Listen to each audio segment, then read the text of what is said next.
Good morning, children. Today we will study the relationship between zeros and coefficients of a polynomial, and the topic is from chapter 2 of class 10th.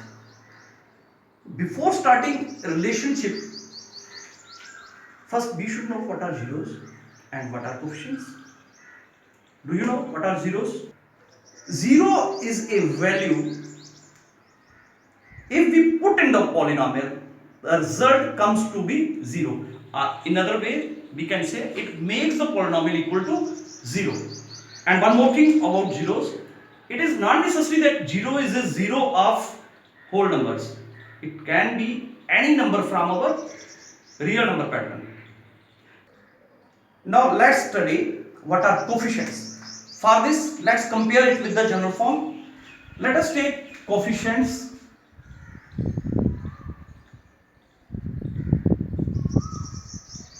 For this, let's take general form of a quadratic polynomial. Ax square plus bx plus c. Is it correct? You are aware? And let's take another polynomial, 2x square plus 5x plus 6. Here we will find what are zeros and what are coefficients. In place of a, if you look carefully, it is 2. Means a equal to 2. B equal to 5 and C equal to 6. B equal to 5 and C is equal to 6. These are the coefficients of a polynomial.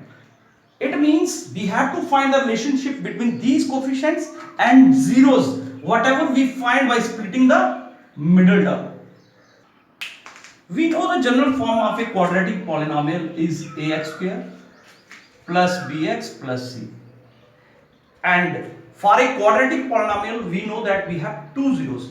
It depends upon the degree of the polynomial. Since degree is 2 here, so we have two zeros. Let one of the zero be alpha and another be beta. It means in a quadratic polynomial, we find the zeros by splitting the middle term.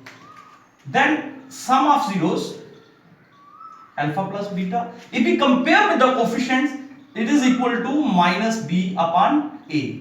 And if we say product of zeros means alpha into beta, product of both, it is equal to c upon a. We will find this relationship in this topic. Now let's verify the relationship by taking a question.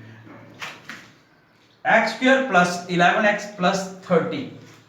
Now what to do? Let's first start with zeros.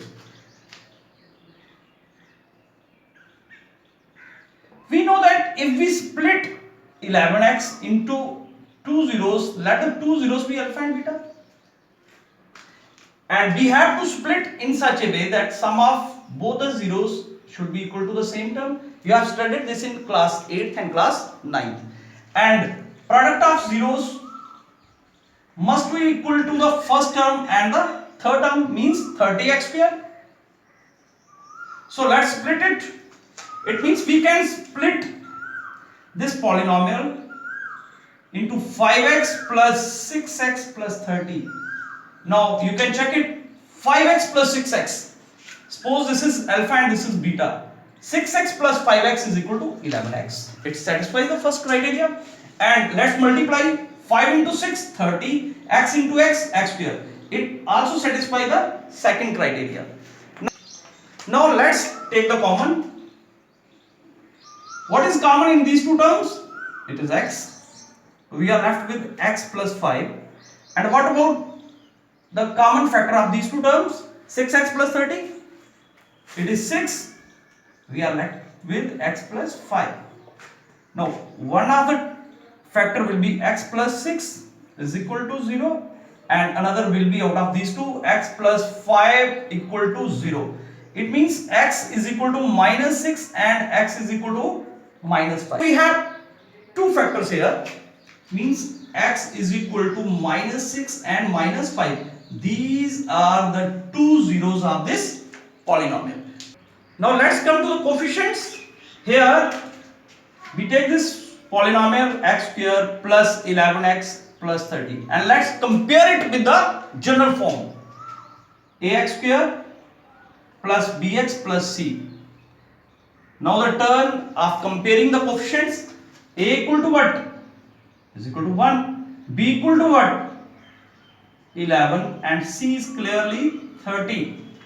And we have studied just now sum of zeros relationship.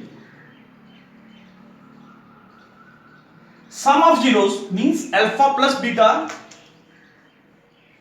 is equal to minus b upon a. And let's check here. What is alpha? Is minus 6. What is beta? Is minus 5. And come to the coefficients. B is equal to 11, minus 11, and a is 1. The next step will be minus 6 plus minus 5 is equal to minus 11. And here the number for coefficients is also minus 11. It proves the relationship. So this step proves the relationship between zeros and coefficients. Now let's come for product. Product of zeros is equal to C upon A. Take both the zeros, minus 6 into minus 5. What about C? If you look carefully, it is 30. And what about A? It is 1. You check yourself, 6 by 30 is equal to 30. So this much is the relationship between coefficients and zeros of a polynomial. I suggest you to solve at least 5 to 6 sums or questions based on this. Now beta, next time I will come with another video on some another topic from your syllabus. Thank you very much.